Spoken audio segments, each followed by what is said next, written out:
And now on the line is Justin McKenna from End of Life Ireland. Justin, welcome to the programme. Thank you very much, Darren. Okay, Justin, today is my first interview on Near FM with you personally and with End of Life Ireland, although I've done a couple of interviews with Tom Curran from Exit International over the last few years. Can you start off, Justin, by telling me a bit about your background, please, and what, if anything in particular, got you interested in the area of assisted dying? Sure thing. My background is that I am a solicitor who has practiced in the area of probate law mostly for the past 45 years. Now I deal mostly with end-of-life issues such as wills, enduring powers of attorney, and that kind of thing, mostly with older people. But my background has always had me involved in, I suppose you call it, the death business. And but I have a personal story to tell because about 3 years ago, my wife was diagnosed with motor neuron disease. Now, I was at that stage already involved with End of Life Ireland, and it was sort of an irony that I would find myself somehow having to face a situation where it would become a personal issue. Claire died last year, and at a particular point before she... Thanks. At a particular point before she died, she had come to a point where she had enough. She wanted to end the agony that she was going through. She couldn't speak, she couldn't swallow, but there was no way we could do that. But we were in touch with the Hospice Foundation and she was getting palliative treatment. So on that basis, we were preparing ourselves for the end. But even at that, my feeling on it in hindsight is that we could have done a better job. That if the palliative process allowed Claire to make a decision to say that I wanted to go on my own terms, instead of in a hospice under palliative sedation without her family being beside her, then it would have been a much more dignified finish.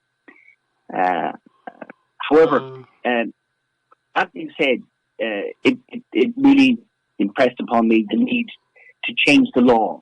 The law in Ireland is set down under the Criminal Law Suicide Act of 1993. It's a short piece of legislation. Section 2 says suicide shall cease to be a crime. So it used to be a crime up until that date. And then the simple Section 2 says suicide shall cease to be a crime. It then goes on to say that a person who aids, abets, counsels or procures the suicide of another or an attempt by another to commit suicide shall be guilty of an offence and shall be liable on conviction on indictment to imprisonment for a term not exceeding 14 years. So a doctor helping somebody, a patient, at the end of their life faces a jail term of 14 years should that process involve helping that person to die. So we want to change that. We want to remove that from our statute book.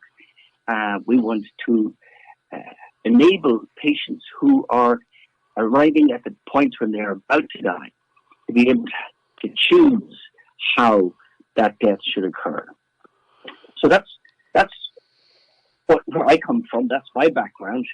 And End of Life Ireland is the advocacy group that I'm a part of.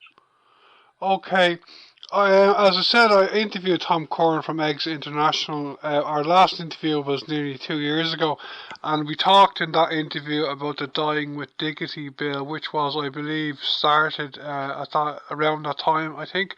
I know that bill has not been passed yet, and it is not definite that it will be passed, but Justin, there has been progress on the bill from your point of view, has there? Yeah, well, there has been progress. There continues to be progress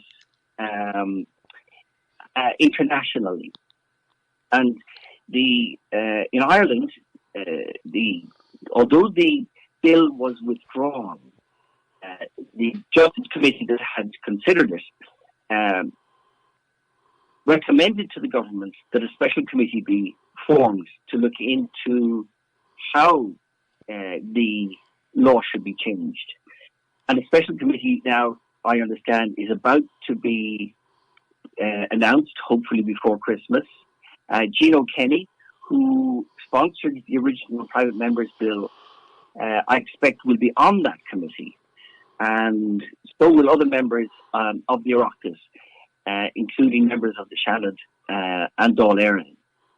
But we will know more about that, as I say, when the announcement takes place. And that's at least some sign of progress in Ireland.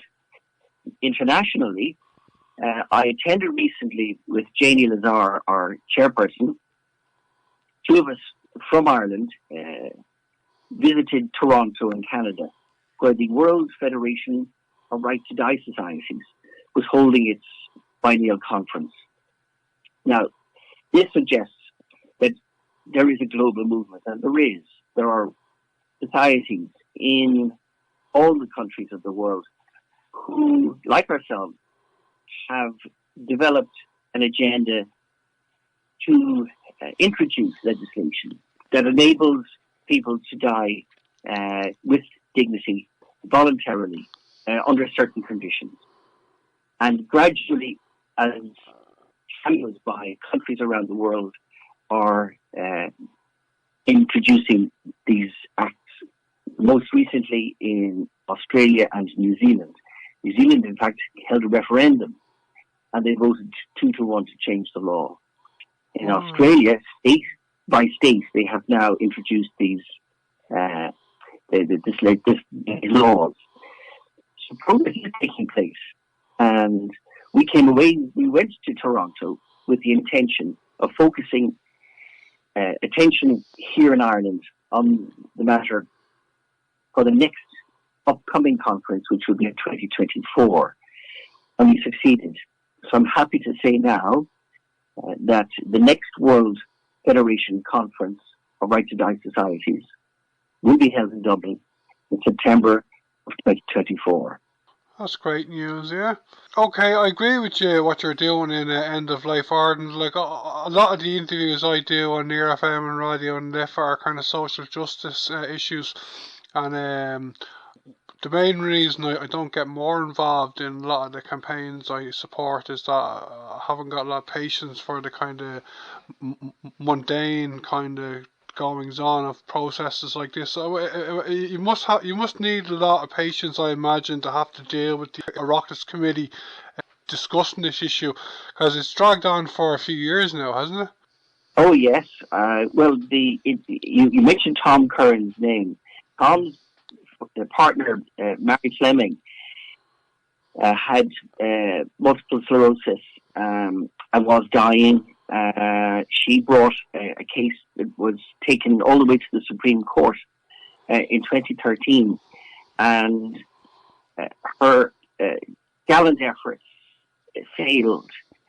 But the Supreme Court was prepared to say that there were no impediments to legislators introducing a law that allowed it. It was simply a matter of overturning Section 2 of the Suicide Act of 1993, and that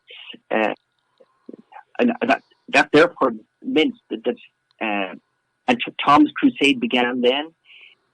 He very much was in the background when Gino Kenny put his bill together. Tom has been a leading force in introducing change, and Gino's efforts fell short, but at the same time did not fall on deaf ears. The people of Ireland are ready for this change. They know that it's the right thing. They know that it's only a matter of introducing the right conditions for these rules to work. In other words, it isn't an open season situation. It's not a matter of everybody just choosing to do something. There have to be conditions. And when the conditions are appropriate, when somebody is reaching the end of their life, and they are able to make decisions, and those decisions are brought about voluntarily, without any influence or undue pressure from other forces, then it's only right and fitting that they, as patients, be allowed to use their autonomy and bring about their end on their terms in a civilized and dignified way. Are you saying, Justin, that because of that Supreme Court ruling, that there doesn't have to be a referendum in Ireland, no? There doesn't have to be a referendum. There doesn't have to be a citizens' assembly. There doesn't have to be any... the necessary investigation or inquiry is taking place, and the material to enable the decision to be made is ample. It exists because countries all over the world have been adopting this law following rigorous examination of the appropriate conditions, and their job is made all the more easy now than it might have been in 2013. Okay, I won't keep you much longer. Justin, this may be a big question, Justin, but do you see the debate about assisted dying in Ireland to possibly going to be a very hotly contested debate in Ireland when we get close to the legislation? Well, I don't think there shouldn't be too much heat in it. Yes, there should be debate. Yes, it's important that we listen to all sides of the argument, because there is a strong lobby that says, and mostly for religious reasons, that this is not the law of God that enables people to decide when they should die. And if that's a belief that people have, if it's part of their faith, then they should be allowed to put up that argument, place it out there in front of on a forum, so that legislators can listen to what they have to say. But at the end of the day, the majority, I know that the majority of the people of Ireland want it. The legislators know that from talking to their own constituents. So the law will change. We're ready for it now.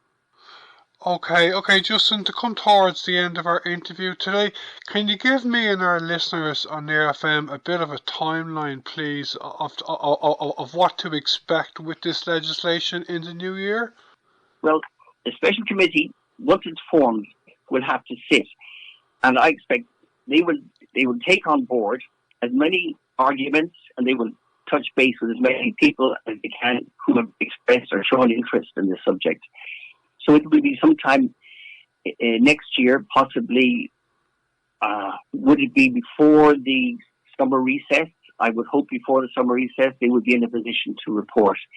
Once they report, and I would hope that this is a properly resourced committee, that they will be able to put forward an amended version of the Dying with Dignity Bill, and that can be debated within the lifetime of this particular administration. So that before we see a change in government, before we see the next general election, we ought to be in a position to pass a law. Whether that happens, and whether I'm being a bit optimistic, well, as you say, one has to be patient.